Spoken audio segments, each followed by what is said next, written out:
은혜로운 찬양 하나님이 기뻐 받으신 줄 믿습니다. 하나님 앞에서 어떤 모습을 가져야 될까? 그래서 오늘 제목을 하나님이 찾으십니다. 하나님이 세상을 말씀으로 창조하시고 그리고 하나님이 만드신 세상을 사람에게 맡겨주셨어요. 최초의 사람 아담 하와에게 하나님이 하시는 말씀이 내가 부르는 그 이름이 그냥 이름이 되리라. 그리고 또는 너는 정복하고 다스리면서 살라고 그렇게 말씀을 하시지요. 하나님이 창조하신 세상을 하나님께서 사람에게 다 위임을 하십니다. 오늘 우리들의 삶 속에서도 하나님은 이 세상의 역사를 이끌고 가시는데요, 하나님이 직접 세상의 역사를 끌고 가시는 것이 아니라 시대에 맞는 사람들을 찾으시는 거예요. 그래서 그 찾은 사람을 통해서 하나님이 이 시대의 역사를 끌고 가게 하십니다. 믿으세요? 그런데 과연 하나님이 찾는 사람은 어떤 사람일까? 여러분, 세상적인 자격이 다 갖추어졌기 때문에 하나님이 여러분을 쓰신다고 생각하지 마세요. 여러분, 사도 바울의 고백을 보면 로마서 7장에서 그런 고백을 해요. 오호라 나는 곤고한 사람이다. 누가 이 사망의 법에서 나를 건져줄 수 있겠느냐? 그러면서 하는 이야기가 내가 원하는 선은 행치 못하고 원치 않는 악을 행하고 있다고 말하고 있습니다. 여러분, 성경에 나타나 있는 66권 가운데에 이 사도 바울이 제일 많은 부분을 기록하고 있습니다. 이런 사도 바울이지만 자기의 약함을 하나님 앞에 고백을 하는 거예요. 과연 하나님 앞에 자격이 있어서 쓰임받는 사람이 누가 있을까요? 여러분, 성경에 보면 창세기 12장 이하에 아브라함을 부르시고 그리고 아브라함을 통해서 한 시대 속에 새로운 일들을 행해 가시거든요. 아브라함을 부르실 때에 아브라함이 세상적인 조건을 다 갖췄느냐? 아니었더라고요. 그의 나이 75세요. 또한 자녀가 없었고요. 또한 많은 재산을 가지고 있느냐? 그렇지도 않았어요. 그런데 하나님의 부름을 받은 아브라함이 하나님께 붙들렸을 때에 그는 믿음의 조상, 복의 근원이 되는 아름다운 역사가 일어났어요. 여러분, 베드로를 부르시는 모습도 우리 한번 생각해 보세요.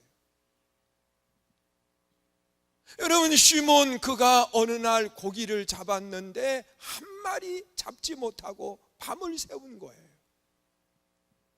그리고 새벽녘에 그물을 싣고 있을 때에 예수님께서 그 배에 타신 겁니다. 그러면서 조금 배를 띄워봐라. 그리고 그곳에서 말씀을 전하시고 난 뒤에 시몬에게 오셔서 하시는 말씀이 깊은 데 가서 그물을 내려봐라. 그래서 시몬은 내가 밤을 새워서 고기를 잡았지만 한 마리도 못 잡았습니다. 그러나 내가 말씀에 의지해서 그물을 내리리이다. 그리고 배를 끌고 깊은 데로 가서 그물을 내릴 때 그물이 찢어지도록 잡혔어요. 여러분이 이 시몬, 그가 예수님의 부름을 받을 때의 모습을 보면 그는 밤을 새워서 고기를 잡았지만 한 마리 잡지 못할 때 주님이 그를 부르셨어요. 그리고 예수님의 가장 사랑받는 제자가 되었거든. 오늘 우리가 2017년도라고 하는 이 한 해의 삶을 이제 한 달 남겨놓고 다 지나갔어요. 이제 교회에서는 다음 주에 새로운 임원들을 선출을 하게 되고, 그리고 2018년도에 새로운 비전을 향해서 나아가야 됩니다. 저는 하나님 앞에 기도하면서 2018년도에는 우리가 함께 기도하는 제목이 있습니다. 따라서 해보세요. 함께 가면 행복해요. 그게 우리 교회가 1년 동안 이제 목표로 하고 달려갈 거예요.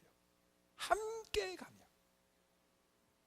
여러분, 어린아이에서 어른에 이르기까지 몸이 불편한 분에서 또한 건강한 분까지 다 함께 가면 행복해지는 거예요. 믿으세요?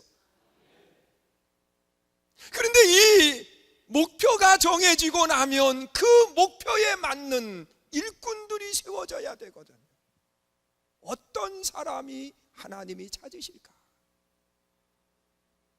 오늘 본문에 나타나 있는 말씀을 보면 이 아모스라고 하는 사람을 하나님이 부르시는데, 이 아모스는 세상 조건을 다 갖춘 사람이냐고 하면 아니었어요. 그는 양들을 돌아보는 목자입니다. 목동이에요.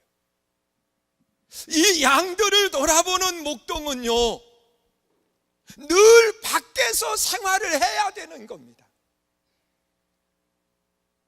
그리고 잠시도 쉬는 양에서 눈을 떼지 못하고 늘 그들을 지켜야 되는 것이 목동의 모습입니다. 여러분, 우리가 생각하는 대로 좋은 그러한 이 양들이 거처하는 그러한 집을 짓고 거기에 양들이 사는 것이 아니에요. 들판에 양들을 풀어놓고 거기에서 사는 거예요. 그러니 그들의 삶이 힘들고 어려울 수밖에 없고, 또한 공부도 할 수 없는 조건이에요. 이 목자라고 하는 이 아모스는 많이 배우지 못했어요. 또한 이 그 양들을 치다 보면 사람들을 많이 만나지 못해요. 사람들이 있는 곳에서 양을 치는 것이 아니라 들판에서 이 짐승과 함께 생활을 하는 겁니다. 그러다 보면 이 사람과 대화도 나누지 못해요. 그래서 이 아모스는 많이 배우지도 못했고, 또한 인간관계에 있어서도 넓은 그러한 사람은 아니었을 겁니다. 여러분, 사람이 많은 사람들이 있는 곳에서 생활을 할 때 그 사람이 그 삶의 폭이 넓어져요. 그래서 그런 이야기 했잖아요. 말이 태어나면 어디로 보내요? 제주도로 보내고, 사람은 어디로요? 서울로 보내서 사람과의 관계 속에서 삶의 인격을 넓혀가라고 말하는 거예요. 그런데 이 아모스는 태어나서 그 양을 돌보는 목자로서의 생활을 하고, 그것도 여유가 되지 않아서 뽕나무를 키우면서 함께 생활을 해야 되는 어려운 환경 속에서 성장을 했습니다. 그는 배우지 못했어요. 그는 인간관계가 넓지 못했어요. 그럼에도 하나님이 이 아모스를 불렀어요. 왜 부르셨을까? 하나님은 특별히 특별한 사람을 찾는 것이 아니라 하나님은 내게 맡겨주신 일 속에서 성실하게, 하나님이 내게 어떠한 일을 맡겨주시든지 최선을 다하는 그런 사람을 하나님은 찾으시는 거예요. 여러분, 이스라엘의 초대 왕이 사울이라고 하는 왕입니다. 이 사울이 아버지가 나귀를 잃어버렸어요.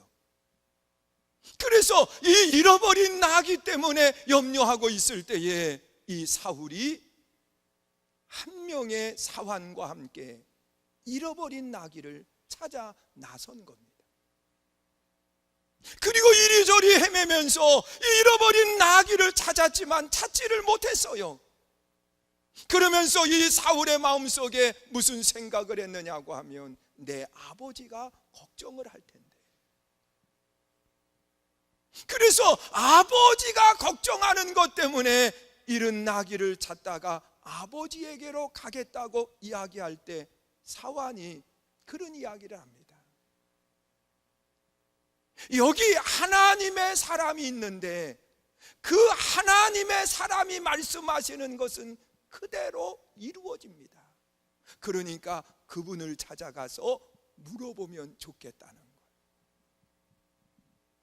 그래서 이 사울이 그 말을 들은 뒤에 하는 이야기가, 이미 내 주머니에서 돈도 없고 그리고 양식도 다 떨어졌다는 거예요. 그러니 이 하나님의 사람을 찾아가면서 어떻게 빈손으로 갈 수 있느냐.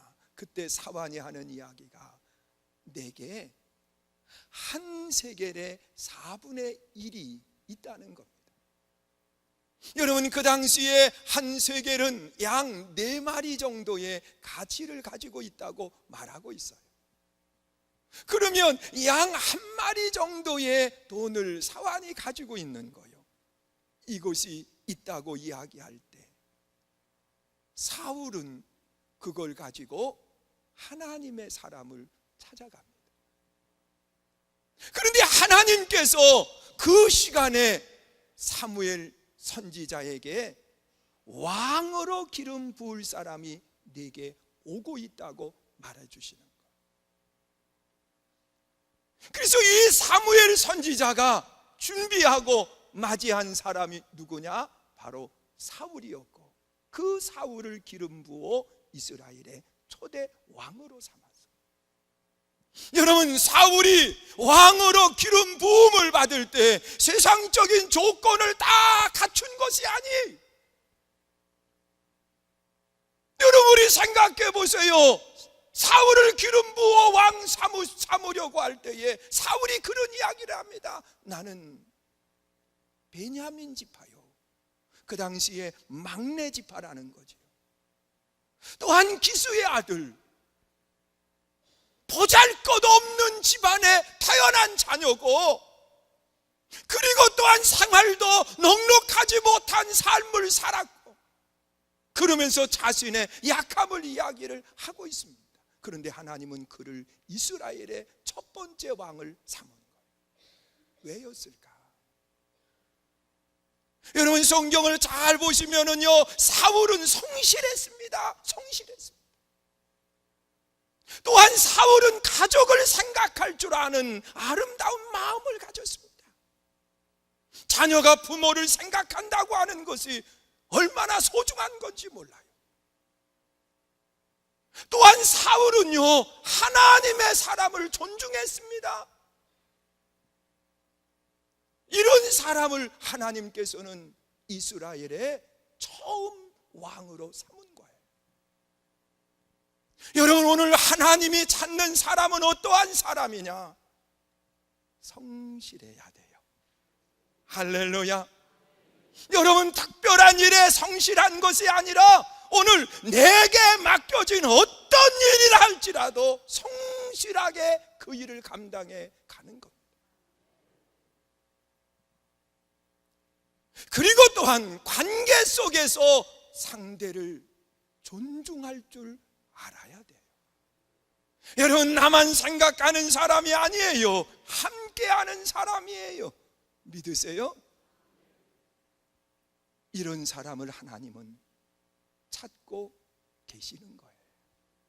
그리고 두 번째로 본문에 나타나 있는 말씀을 보면 하나님은 아모스를 부르신 뒤에 그에게 사명을 주시고, 또한 아모스는 자기의 사명을 알고 있었던 사람이 아모스의 모습이라는 겁니다. 여러분, 우리는 세상을 살아가면서 사명 없이 사는 사람은 아무도 없어요. 다 사명이 있어요. 그런데 사명을 감당하지 못하는 사람은 뭐냐? 자기 사명을 모르고 살아서 그래. 오늘 여러분들은 신앙생활 속에 하나님이 내게 맡겨주신 사명을 바로 아는 믿음의 일꾼이 되시기를 주님의 이름으로 축원합니다. 하나님이 내게 맡겨주신 사명이 뭔가, 그걸 알아야 돼요. 여러분, 사명을 모르면 사람이 방종해져요. 여러분, 사명을 모르면 엉뚱한 것만 가지고 일생을 살아가게 되는 거예요. 그러나 하나님이 내게 맡겨주신 사명을 알면 우리는 절대로 시간을 허비하지 않아요. 잘못된 데 가서 내 삶을 망치지 않아요. 사명을 알면 말이에요. 여러분, 성경에 나타나 있는 말씀을 보세요. 예수님께서 마지막 겟세마네 동산에서 기도하시는 모습을 보세요. 예수님은 마지막 겟세마네 동산에서 기도하실 때에 내 뜻이 아니었어, 아버지가 내게 맡겨주신 사명, 그 아버지가 맡겨주신 그 사명을 감당하게 해달라고 기도하는 모습을 보게 돼요. 여러분, 오늘 여러분들이 신앙생활을 하면서 하나님이 기뻐하시는 모습이 뭘까 한번 생각해 보세요. 하나님이 여러분 한 분 한 분에게 분명히 사명을 맡겨주셨을 텐데 그 사명을 알고 생활을 하느냐는, 여러분, 사명을 모르면 우리가 엉뚱한 데 가서 엉뚱한 일만 행할 뿐이는 사실입니다. 그러나 사명을 알면 달라요. 사람이 규모가 있어요. 사명을 알면 사람이 바른 길을 가게 되어 있어요. 아모스는요, 사명을 알았어요. 그는 양을 돌보다가 하나님이 내게 원하시는 사명이 뭔가를 깨닫고 난 뒤에 하나님의 말씀에 순종해서 움직이는 겁니다. 그것은 하나님의 심판을 전하는 아름다운 모습을 말하고 있어요. 사명은 내 길을 가는 것이 아니라 주님의 길을 가는 거예요. 믿으십니까? 여러분, 제가 나머지 설교보다는 찬양이 훨씬 마음에 와닿을 거예요. 우리 찬양을 한번 들어보세요.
사명은요, 내 길을 가는 게 아니더라고요. 하나님의 길을 가는 거예요. 사명은 생명까지 드릴 수 있는 거잖아요. 그런데 하나님은 내 일을 위해서 생명 드리지 말고 하나님의 일을 위해서 생명까지 드려보라는 거예요. 여러분, 아모스라고 하는 이 사람 잘 보세요. 평온한 들판에서 양을 돌보던 사람이에요. 뽕나무를 키우면서 생활했던 사람이에요. 어느 날 하나님이 그를 불러요. 부르시더니 하는 이야기가 내 길 가지 말고 내 길을 가거라. 부르세요. 그러면서 유대 땅이라고 하는 그러한 안정된 생활 속에서 유대 땅이라고 하는 곳에서 생활을 했는데, 너 내 말을 가지고 북쪽 이스라엘로 가라는 거예요. 이스라엘로 가되 그냥 좋은 얘기하고 오지 말고 하나님의 심판이 임박했다고 하는 이걸 알리라는 거예요. 여러분, 우리 한번 생각해 보세요. 여러분 한 분 한 분에게 하나님의 말씀을 하시는데, 너 남한 땅이 아니라 북한에 가가지고서는 김정은에게 그렇게 살면 안 돼요.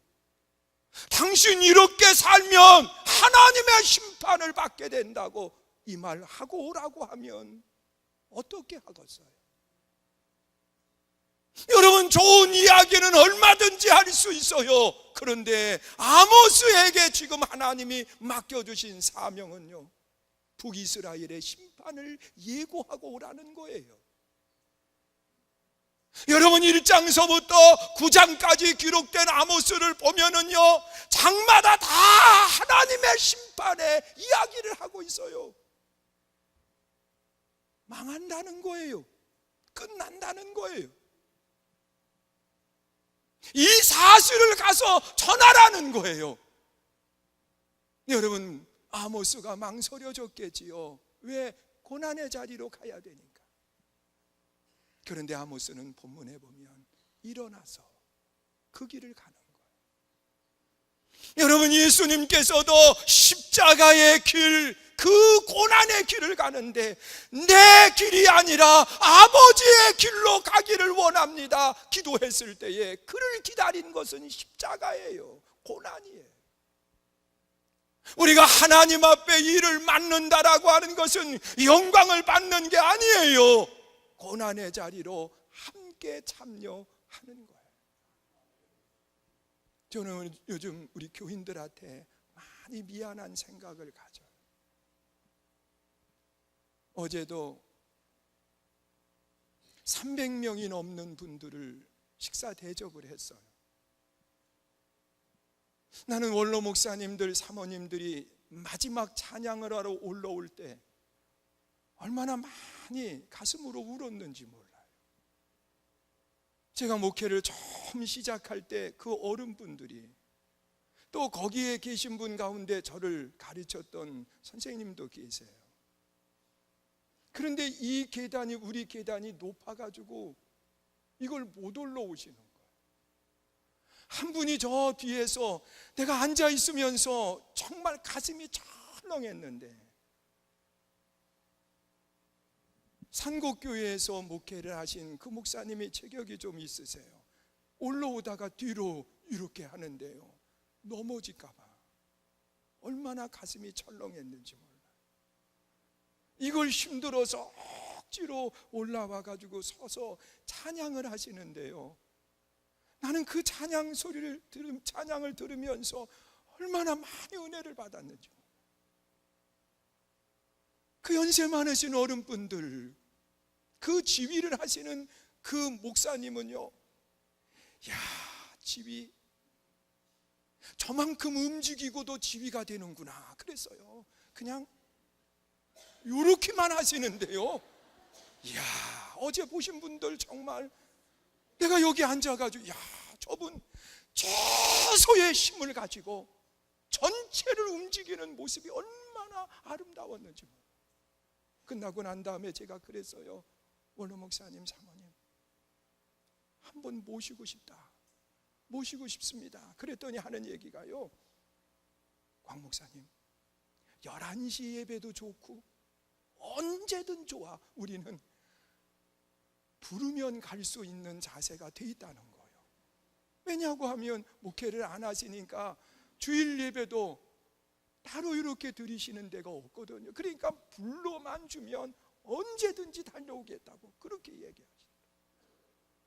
평생의 사명을 가지고 여러분, 우리가 신앙생활하면서 내 길을 가는 것이 아니라 하나님의 길을 가는 거예요.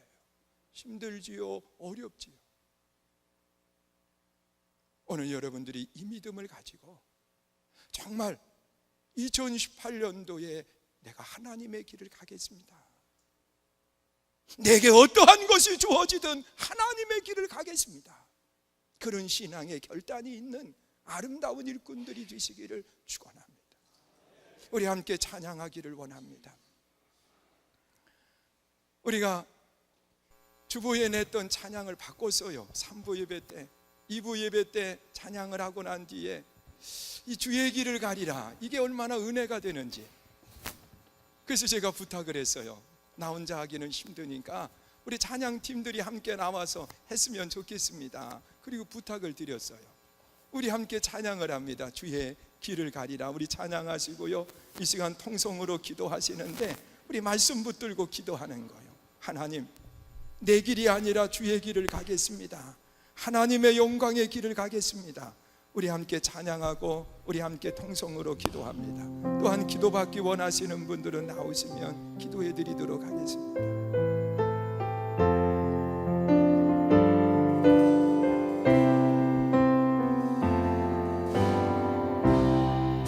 비바람이 앞길을 막아도 나는 가리, 주의 길을 가리. 눈보라가 앞길 막아도 나는 가리, 주의 길을 가리. 두 손 들고 찬양하세요.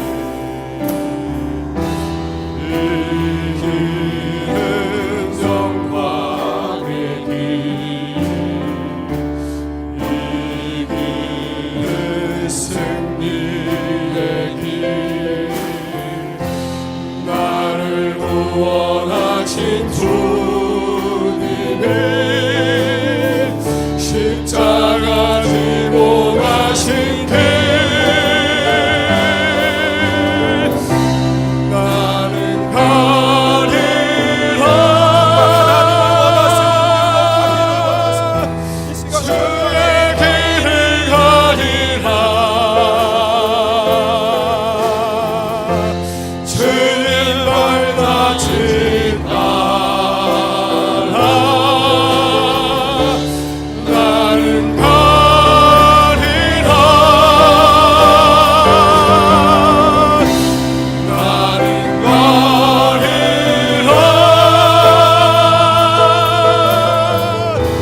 주의 길을 가리라.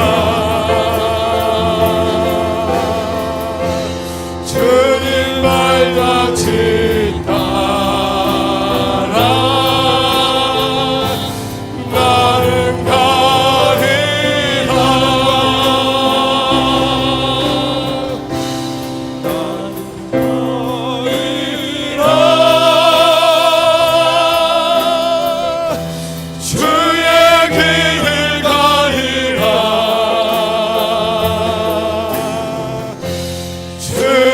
발자취 따라 나는 가리라. 나는 가리라.